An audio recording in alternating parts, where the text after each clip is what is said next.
Welcome to Better Daily Life, where we are moving forward 1% better every single day. Download the app and supercharge your journey at betterdaily.life. Now it's time to ditch facts and get facts with your host and my dad, Alex Van Houten.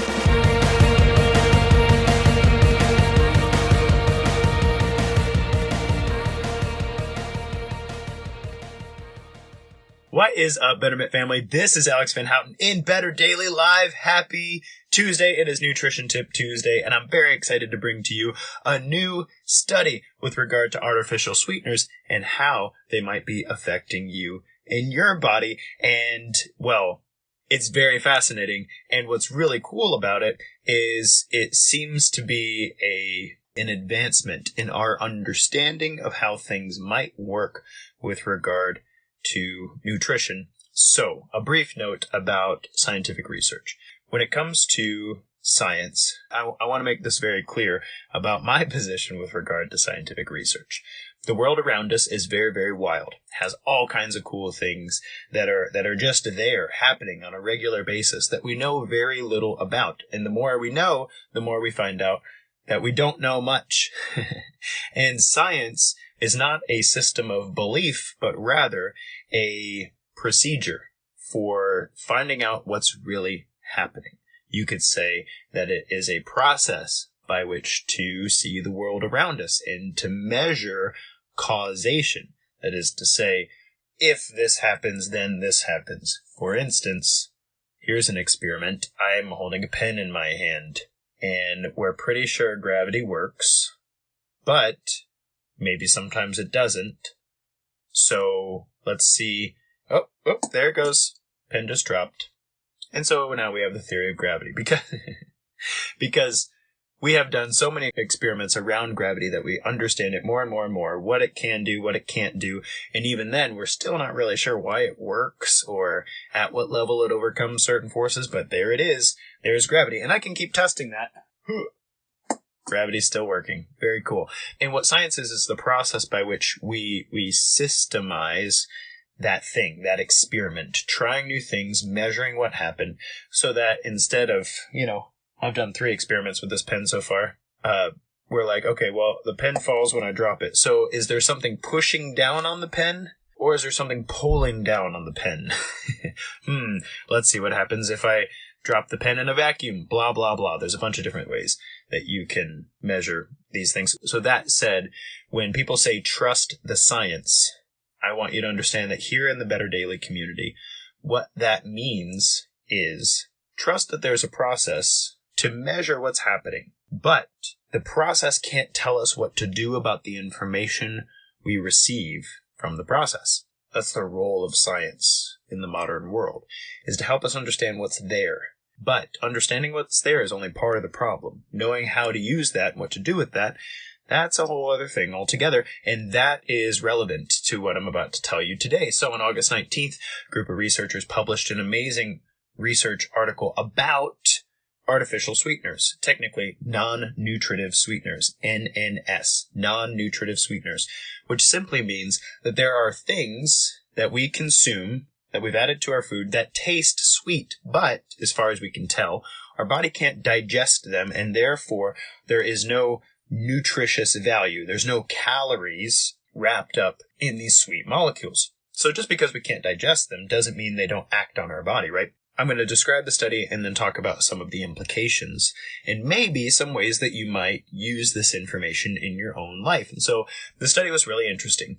We've known for a while that in mice are close correlation with human beings with regard to how their bodies respond to things because they're mammals and they live in social communities and they have a similar diet, that sort of thing, or similar capacity for an omnivorous diet. Anyway, so we know that in mice that non-nutritive sweeteners can cause a glycemic response. That means when they eat something that tastes sweet, even though it doesn't have calories in it, it can still cause a rise in blood sugar and can still cause a rise in insulin. We know this. What we didn't know exactly is how that affects human beings and whether or not that is causal. Meaning, well, is it just a correlation? Is it just a correlation? Something about mice? There's something about mice that makes it that when they consume aspartame or sorbitol or sucralose or stevia, that when they consume these things, that their blood sugar goes up. But in humans, we can't make that same distinction. So there's been a number of studies around that. But this particular study that came out was really fascinating. So what they did is they took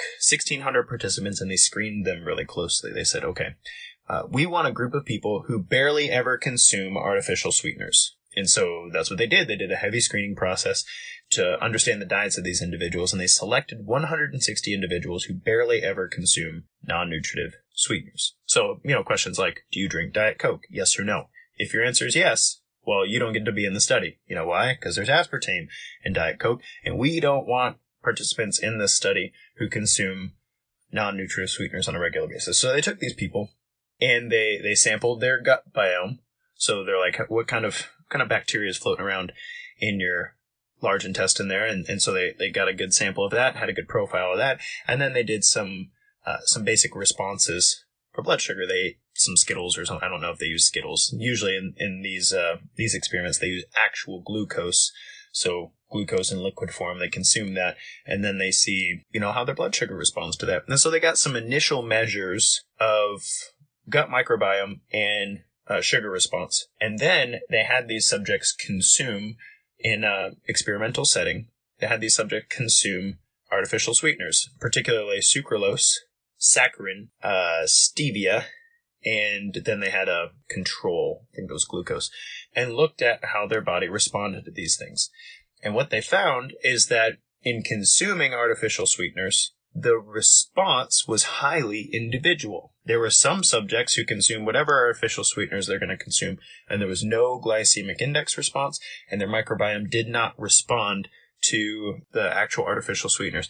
And there are some individuals who, what they were called high responders in this particular study, they consumed these artificial sweeteners and their blood sugar shot up even higher than consuming sugar itself, and their microbiome shifted toward, the actual amount of certain types of bacteria changed. So whatever the battle going on in their gut between the bacterial colonies, I've talked about this in the past, it shifted toward a particular strain of bacteria. And so that was really interesting. The research was like, wow, this is really interesting. But we can't make any conclusions about microbiome unless this works in mice too. And so what they did is they did a microbiome transplant from the humans to the mice. And that's a very gross process that I won't articulate in your ears today. But they took a group of sterile mice, meaning they were raised in a sterile environment. They had no bacterial colonies of their own. And they transplanted the high responder human microbiome to some of the mice, and then the low responder microbiome to some of the mice. And they fed the mice artificial sweeteners. What they found is that the people who are high responders, if you transfer their microbiome to the mice also became high responders. Their glycemic load went up with regard to artificial sweeteners. And the low responder mice, they responded very similar as the humans as well. Their insulin response and their glucose response in their bloodstream was low too.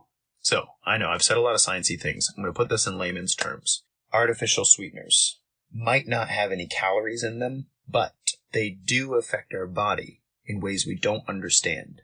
They are changing our microbiome, not for everybody, but for some people.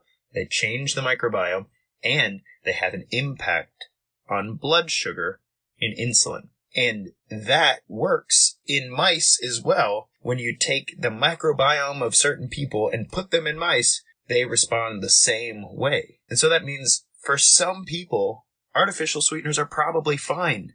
Their body's not responding to them very intensely. Their body's not dealing with them in a high glycemic way. Maybe digestively speaking, they handle them just fine. But for other people, their glycemic index is really, really high with regard to artificial sweeteners, and their digestive system hates them with a passion. Does it mean that all artificial sweeteners respond in this way? Nope. In this particular study, they found that the two artificial sweeteners studied, sucralose and saccharin, had much higher sugar responses in the high responders than stevia, which in the high responders was still pretty low. Not negligible, but low. Whereas in the low responders, it was only sucralose. Sucralose that had an intense response on them too. Saccharin and stevia still had low response in the low responders. So what does all this mean? This means a couple things. There's a couple things you can say about this. First, I've been preaching for a long time that there's way more to your food than calories. And I'm very, very glad that the research is starting to catch up with the idea that just because you take the calories out of something by adding non-nutritive sweeteners to it, that does not make it metabolically inert. That means I consume it, there are no calories in it, right? But it's still doing something to me rather than just passing through my system. What we would love as human beings is something that tastes sweet and changes nothing on the way through. So we can have our cake and eat it too. That rhymed. We would love that. But right now, we are starting to understand that that does not exist. That we can't just consume sweet things without some sort of repercussion down the line. There are some arguments that have been made that sweet things can condition the brain, even if it has no caloric value, that sweet things can condition the brain such that you crave sweets more often. And so perhaps by drinking Diet Coke, you also tend to eat more simple carbohydrates because you have a, quote, sweet tooth. And so the calories that you're saving from having your non-nutritive sweeteners, you're just making up for in other sugar consumption, right? That's one argument. That's not necessarily supported in this particular research paper. But what this research paper is showing is, look, even at the level of the microbiome and the simple response of sugar in the bloodstream, that non-nutritive sweeteners are still changing you. They taste sweet, and they don't just pass through uninhibited. They actually have an effect on your body. And what kind of effect? Well, it depends on the person. And that's number two. I've told you guys about bio-individuality.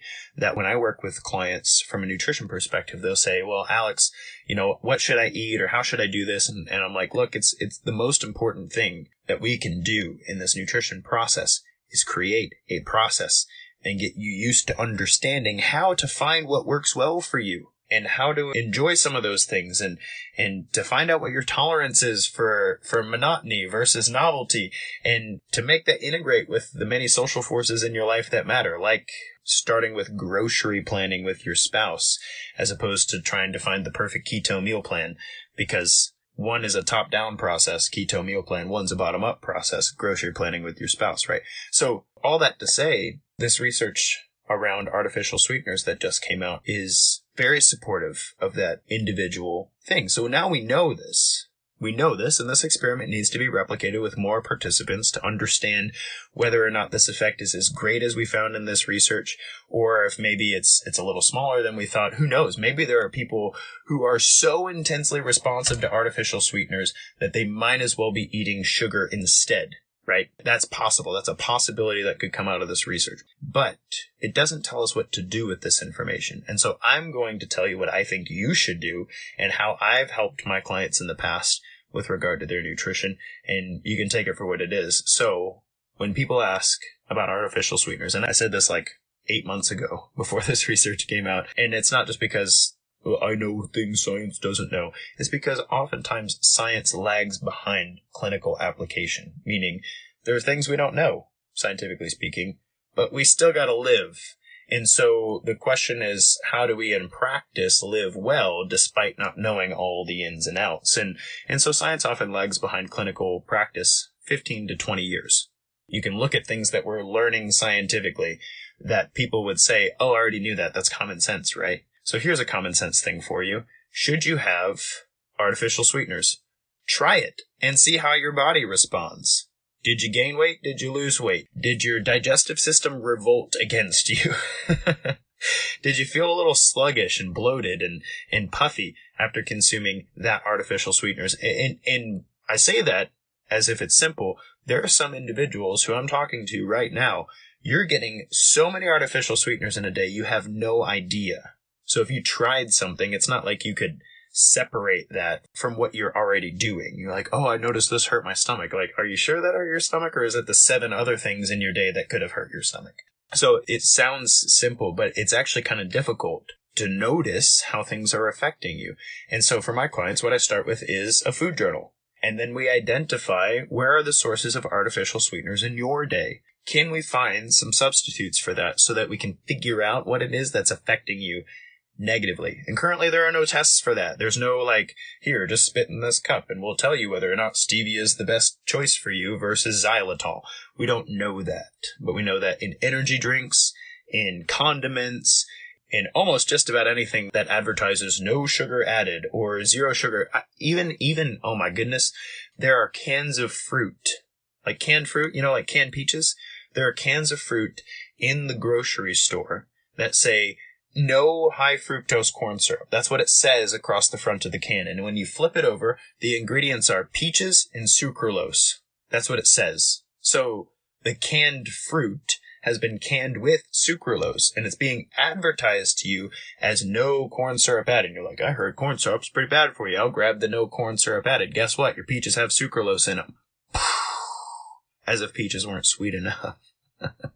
Anyway, the point is, there's a lot of these non-nutritive sweeteners in things. And I'm not telling you they're the devil. I'm not telling you they're going to make you fat. I am telling you that it's very possible that even without adding calories to your day, it's very possible they are changing the way that our bodies respond to things. They're changing our microbiome. They could be affecting our blood sugar system.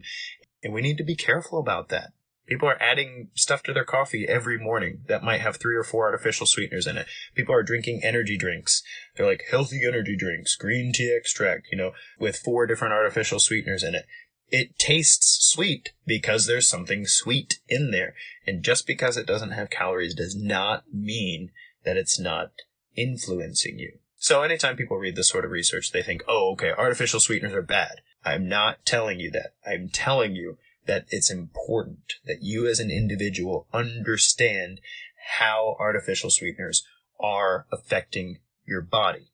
There's a really interesting research study that looked at a group of individuals, and they switched them from drinking full sugar sodas to artificially sweetened sodas. And in this study, individuals were consuming between 300 and 500 calories of sugar energy per day. And so they switched 0 calories, right? And you would think, like, man, I bet they lost a lot of weight. No, they lost on average 2 pounds over a 6-month period. If you switched from 300 to 500 calories of sugar a day to 0 calories, I mean, just do the math. That's like 180 days times 300. That's a lot. That's a lot of zeros. Oh, it's going to hurt my brain. It's like 540,000, I think. There's 3,500 calories in a pound of fat. They should have lost like 100 pounds. But they didn't. They lost 2. They lost 2 pounds. So something metabolically speaking is happening when we transition from consuming sugar to non-nutritive sweeteners. And I can't wait to see what other research comes out of this. I can't wait for people to have more direction that is science-backed and science-based. But for now, until the research catches up, I, Alex Van Houten, in the Better Daily community, am imploring you as a part of your 1% Better journey to notice where your non-nutritive sweeteners are coming from and notice how they're affecting you. And there's a giant list. There's like 50 of them. There's sorbitol and xylitol and erythritol and asulfame K potassium and saccharin and aspartame and stevia. There's a giant list of them, okay?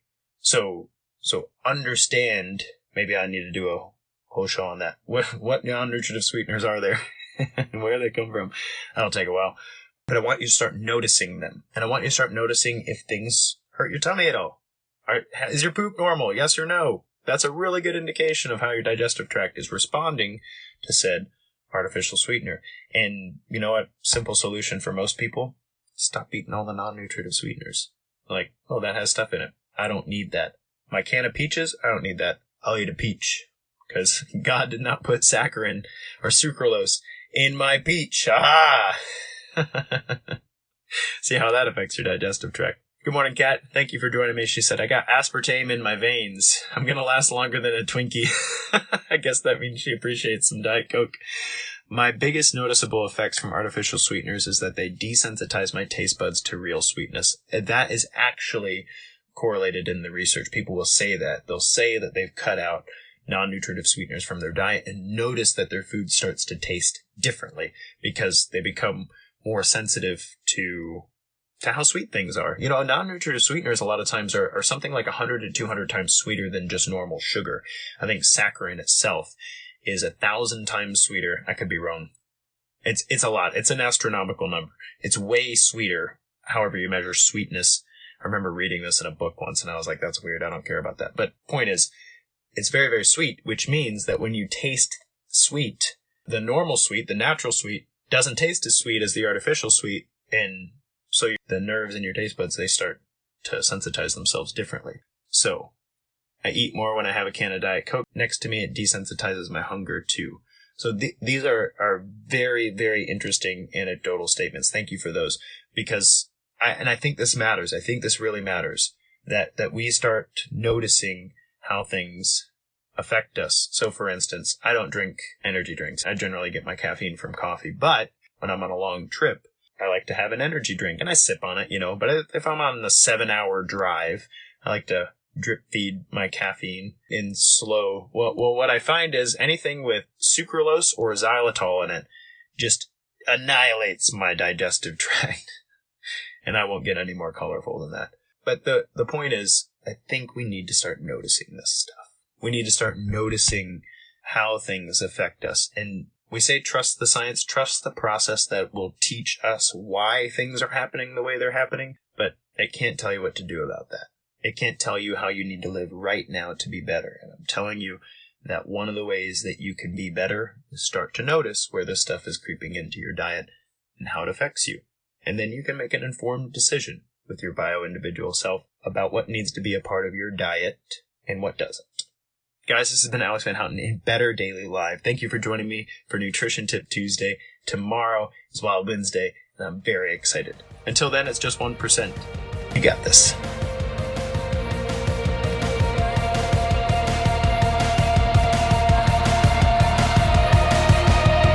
Thank you for joining us for your 1% better. Be you, just better, in mind, body, and spirit. Go to betterdaily.life, download our app, and check out our 5-star coaching resources. We all have a cross to carry. It's lighter when we do it together.